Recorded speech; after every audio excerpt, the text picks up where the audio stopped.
సచివాలయ అడ్మిన్స్ కి అందరికి కూడా పేరు పేరున ధన్యవాదాలు. ఏ ప్రభుత్వం వచ్చినా పేదవాళ్ళకి మంచి చేయాలని ఒక మంచి తలంపుతో ఈరోజు మన సీఎం గారు ఈ ప్రోగ్రామ్ ని ఏర్పాటు చేయడం జరిగింది. మన రాష్ట్రంలో అత్యధిక ధనవంతులు 100కి 10 మంది ఉన్నారు. ఆ 10 మంది దగ్గర ట్యాక్స్ రూపంలో డబ్బులు వసూలు చేసి అత్యధిక పేదవాళ్ళు ఉన్న పర్సెంట్ 20%, 120 మంది ఉన్నారు. ఆ 20 మందికి న్యాయం చేయాలనే ఉద్దేశంతో ఇస్తారు కాబట్టి చంద్రబాబు నాయుడు గారు ఈరోజు ఈ పథకం కోసం ఏర్పాటు చేయడం జరిగింది ఈ సభ. ఈ సభలో కనుక ఆల్రెడీ ఐడెంటిఫై అయ్యి మీరందరూ వచ్చారు కాబట్టి మీకు ఇబ్బంది లేదు. ఒకవేళ ఎవరైనా మనకు తెలిసిన వాళ్ళు, మన బంధువులు ఎవరైనా ఈ సభలో కానీ ఇళ్లమ్మట వచ్చి సర్వే చేయకపోతే కానీ ఇంకొకసారి ఆఫీసర్లకు తెలియజేసి సర్వే పొందాల్సిందిగా కోరటం అయింది. సర్వే చేయించుకోవాల్సిందిగా అని చెప్పని తెలియజేయడం అయింది. అచ్చంగా ఉంది, పేదల కోసం పెట్టింది, మీకోసం పెట్టింది. మా వాళ్ళు ఇచ్చినప్పుడు సహకరించి ఈసారి మళ్ళీ వస్తారు కావాలంటే మీకు, అంటే కొద్దిగా పెండింగ్ ఉన్నా వస్తారు మన వాళ్ళు కంపల్సరీగా. కూర్చోండి. అట్లాగే గవర్నమెంట్ పెట్టింది చాలా నెంబర్ 1 ఇది. అంటే 100 వాళ్ళకి ఇవ్వకుండా, మీడియం ఇవ్వకుండా లోయెస్ట్ ఇస్తారు పీపుల్కి. 73 నుండి 77 దాకా వెహికల్ షెడ్ లో కేపీగా 2005లో కేఎస్ఆర్టీ స్కూల్లో పెట్టాను. ఇప్పుడు అక్కడ కూడా నేను ఉన్నారు సార్. అధికారులకి కృతజ్ఞతలు తెలియజేస్తున్నాం. ఇప్పుడు కేంద్ర ప్రభుత్వం నుండి రాష్ట్రానికి, రాష్ట్రం నుండి గుంటూరు కార్పొరేషన్ కి, గుంటూరు కార్పొరేషన్ నుండి ప్రతి డివిజన్ కి ఏమైనా అభివృద్ధి పథకాలను ప్రజలకు చేరవేయాలంటే ఈ గ్రామ సభలని సగర్వంగా తెలియజేసుకోవడానికి ఉన్నారు అనడానికి మొన్న జరిగిన సర్వే చాలా ఉదాహరణగా తెలుసుకోవచ్చు.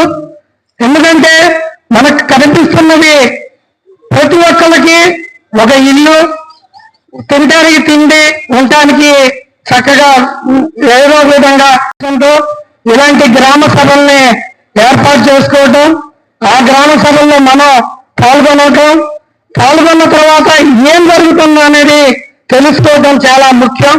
కోసం ఒక ట్రైనింగ్ క్యాంపు పెట్టి వాళ్ళకి ఉచితంగా ట్రైనింగ్ ఇచ్చి తద్వారా వాళ్ళు లబ్ధి పొందడానికి ఒక మిషన్, కుట్టు మిషన్ ఇచ్చే ఒక కార్యక్రమం ఉంది.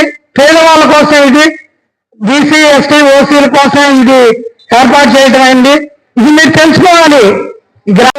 తెలుసుకోవాలంటే ఇదే కాపు కార్పొరేషన్ అని, మైనార్టీ కార్పొరేషన్ అని, బీసీ కార్పొరేషన్ అని, ఇలాగ అనేక కార్పొరేషన్, ఎస్సీ, ఎస్టీలు కూడా కార్పొరేషన్ ద్వారా సబ్సిడీతో లోన్ వేయడానికి ఉండే అవకాశం ఉందంటున్నారు. మీరు పేదలు మనం ఎలా లబ్ధి పొందాలనే దాని గురించి మన అధికారులు మనం తెలియపరుస్తారు. తద్వారా మనం ఆ యొక్క సంక్షేమ పథకాలను కూడా సబ్సిడీ 50% సబ్సిడీ లోన్లు ప్రతి ఒక్కరికి అవకాశం ఉంటుంది. పేదల కోసమే ఇలాంటి ఒక మహిళ ఒక కుట్టు మిషన్ కుట్టుకొని ఒక షాప్ పెట్టుకొని అభివృద్ధి చెందాలంటే ఏ విధంగా మనం చేయాలి అనేది ఇలాంటి కార్పొరేషన్ నుంచి వచ్చే నిధులతో మనం ఉపయోగించుకోవాల్సిన అవసరం చాలా ఉంది. యాక్సిడెంట్ లో కాలుకి దెబ్బ తగిలితే అతను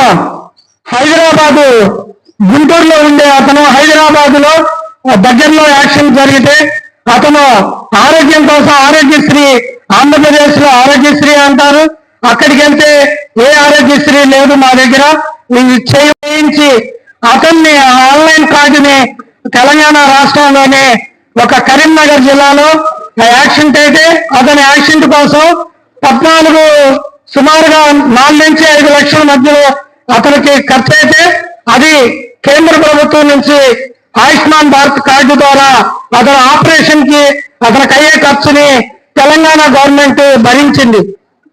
ఏ రాష్ట్రంలోకి వెళ్ళినా కూడా ఆ ఆయుష్మాన్ భారత్ కార్డు పనిచేస్తుంది.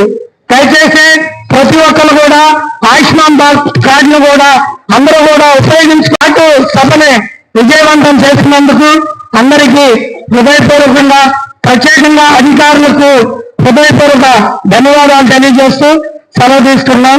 70, 71, 72 సచివాలయ సంబంధించినటువంటి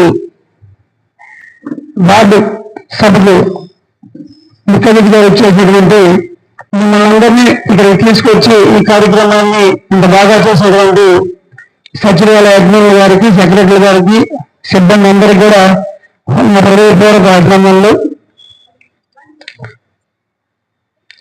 చంద్రబాబు నాయుడు గారు ఒక బృహత్తరమైనటువంటి కార్యక్రమాన్ని రూపొందించారు.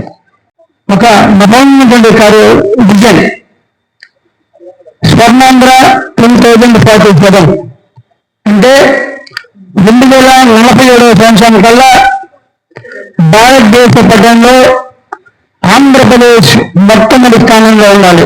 అది అభివృద్ధి లేకుండా కూడా భారతదేశంలో ఆంధ్రప్రదేశ్ అనేటువంటి రాష్ట్రం అన్ని రంగాల్లో అభివృద్ధి చెందాలి అనేటువంటి ఒక ముఖ్య ఉద్దేశంతో ఈ విజయం స్థాపించడం జరిగింది. P4 అనగానే ప్రైవేట్ పబ్లిక్ పీపుల్స్ పార్ట్నర్షిప్.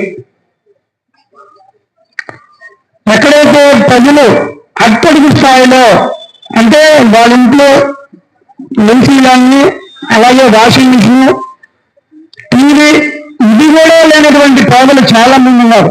అట్టడుగు స్థాయిలో దుర్భర జీవితాన్ని అనుభవిస్తున్న స్థాయి ఈ రోజు పనికెళ్తే ఆ రోజే కడుపు ఉన్నటువంటి పరిస్థితులు ఉన్నటువంటి ప్రజలందరికీ కూడా ఈ రాష్ట్రంలో అత్యధికంగా ఉన్నటువంటి ధనవంతులు ఉన్నారు.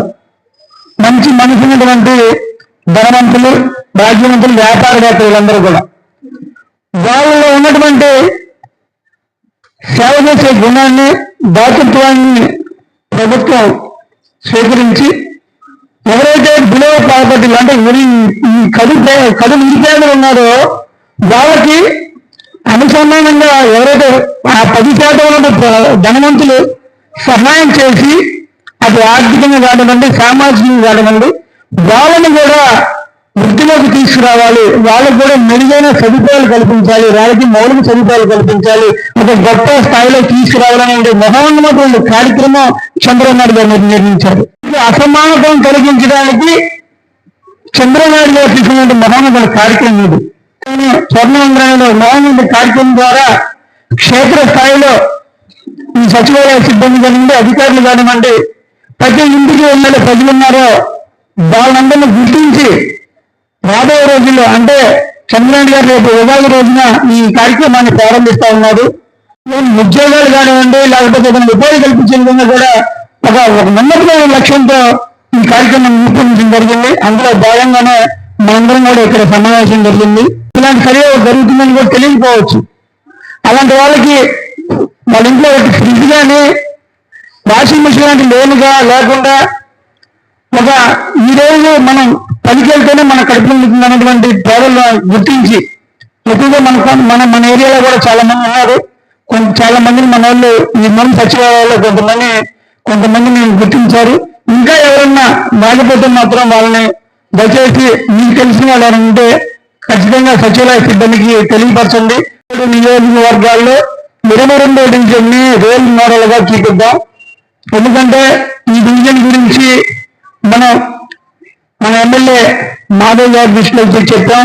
అలాగే పెన్నసాని చంద్రశేఖర్ గారికి కూడా మన డివిజన్ లో జరగాల్సిన అభివృద్ధి పనులు కానివ్వండి, ఈ డివిజన్ లో ఉన్నటువంటి సమస్యలను వివరించడం జరిగింది. వాళ్ళు మనం ఏ జరిగితే అది చేయడానికి సిద్ధంగా ఉన్నారు. మనందరం కూడా పార్టీలకు అతీతంగా, కుల మతాలకు అతీతంగా ఈ డివిజన్ ని పూర్తి స్థాయిలో అభివృద్ధి పరుచుకున్నాం. ఈ 22వ వార్డు ప్రజలందరికీ కృతజ్ఞత తెలియజేస్తున్నాను. మీరు ఇంకెవరైనా ఈ P4 సర్వేలో ఎవరైనా మీ ఇంటికి రాకపోతే కనుక తెలియజేయండి, సచివాలయంలో చెప్పండి. ఈ సర్వే నోట్ చేసుకుంటానికి 2 రోజులు టైం మనకి. ఈ 3 రోజులు ఎవరైనా మీ ఇంటి పక్కన మీ చుట్టాలు మీ ఎవరైనా కనుక అంతమంది లేకపోతే ఈ 15 రోజులు మనం సర్వే చేశాము. ఈ 15 రోజులు ఎవరైనా ఇంట్లో కనుక రాకపోతే ఇప్పుడైనా చెప్పచ్చు మన సచివాలయంలో. రేపు నుండి చెప్పండి, సర్వే నోట్ చేసుకోండి. ఈ సర్వేలో భవిష్యత్తులో సాధించినట్టుగా మనకి మంచి ఫలితాలు వస్తాయి. ఇప్పుడున్న స్కీములు కాబట్టి కొత్త స్కీమ్ ఒకటి ప్రభుత్వం వారు చేస్తున్నారు. ఆ స్కీమ్ మీ అందరికీ వర్తించింది P4 సర్వే.